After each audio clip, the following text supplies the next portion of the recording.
So we take the funicular up to the top. Oh yes. Actually, I was planning to call my private jet. Yeah. Funicular. Or a bunch of doing. Funicular. I was actually, guys, planning to show you the map over here first before we go up. So I just want to show you like where are we now and where are we gonna be headed after. So right now, everybody, we're in here in Selime village. That will see the monastery in here. And after this place, guys, we're gonna go to Belisrma, to the center of the valley. Everybody, that will be having our walk in here. Later, we'll be, guys, having our lunch together in Ihlara village. I mean, my point is that, guys, we're going to see both of the ends of the valley, but also we'll be seeing the center part of it by walking together. And then here, guys, if it's alright first, I would love to get you to the terrace part. I mean, to the place where we have the wooden fences.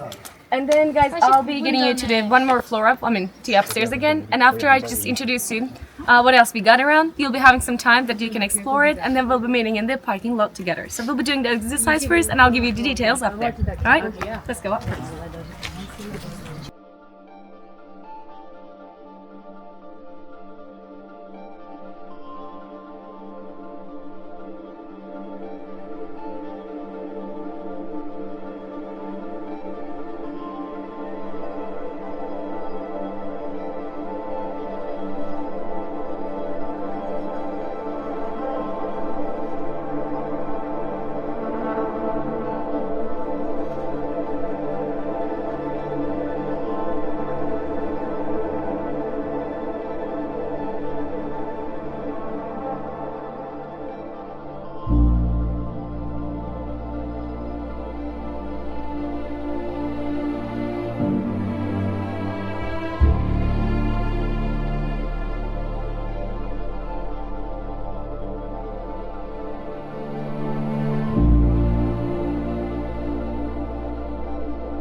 I just can't say that actually, guys. This valley is the sixth biggest valley of Turkey. This is the sixth biggest gorge of the country. That is almost 17 kilometers from beginning to the end of that. But as I mentioned before, we'll be walking a little part of it. And also, everybody, I can say that this river that we have here, called as Melendez, this one actually is coming from the mountain that I showed you. You remember Hassan Mountain, the second highest one, the active one? It's actually a water source coming out from there, passing through this canyon too.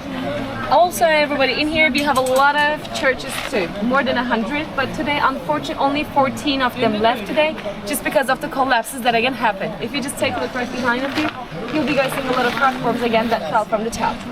But also, everybody, while we're in here, I just would love to show you something. Actually, let me just make you walk a little bit. I would love to show you something really.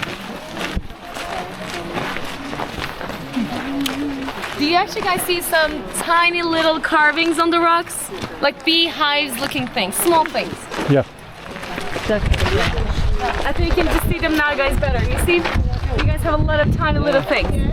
All of them guys are pigeon houses, bird nests that were carved by Christians just because they were using the pigeons for a lot of things. First, they used them for communication from one place to another. They used to send their messages thanks to these birds, but also they took their droppings to use them as fertilizers on their farms. Just because actually guys, pigeons' droppings have way more nitrogen on the inside of it. Even today as well, it's the most expensive and the most powerful fertilizer in the world. Just back in the time as well, they were also using them on the farms and here to get the best products. But the most importantly, everybody, they were taking their eggs as well, not the yolk. By the way, let's just make a way so the other groups can pass. Thank you. They were guys taking their eggs, not the yolk, only the whites of them were used, that they were mixing them with the dirt of the area and with haze, dry grasses, that they were having a plaster. And then they were putting them inside of their churches, onto their walls, and while they were still wet, they were making the paintings on them. Literally, these people guys had their own canvases with the pigeons as egg whites, but at the same time they had brighter, vivid colors on their walls. But I just want to share this detail with you too. The ways guys that we're seeing right now actually are the inside guys of the pigeon houses. Just because the front parts of them are fallen off, we can see the caves, the pigeon houses from the inside. This is not how they look from the outside. Normally there was a 2 or 3 little entrances where the pigeons can go in, but because the front parts of them are fallen off, we can see them now how they look from the inside. By the way guys, while we're also walking, you may think that it's kind of raining, but it is not. All of them guys are willow trees. In here we have a lot of willows, weeping ones, the crying ones. So that's why you'll be probably feeling that it's raining, but it's not, just a tree, alright? And not the birds' pee too. Yeah, I was just about to say that. Not the pigeons. Not the pigeons.